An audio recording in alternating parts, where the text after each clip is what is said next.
Honda has revised its business plan to allocate more development resources from battery electric vehicles to hybrid vehicles. Accordingly, they will raise their annual hybrid sales target to 2.2 million units. The next-generation hybrid vehicle, currently under development, is expected to achieve at least a 10% improvement in fuel efficiency and a cost reduction of more than 30% compared to 2023. This next-generation hybrid system is likely to be installed in the next-generation CR-V before the next Civic appears. The CR-V is expected to change from the previous long-roofed silhouette to a more steeply sloped rear window, giving it a shape similar to the Elevate. This means it will look like a big brother of the HR-V.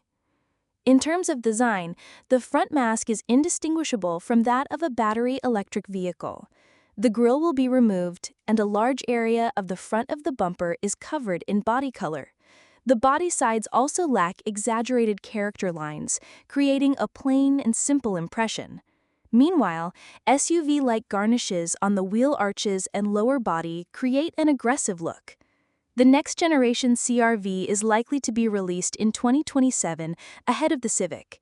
More detailed information and preview images will be published in our next issue of New Model Magazine X, due to hit shelves on August 26th, so be sure to check it out. Please be aware our article is in only Japanese.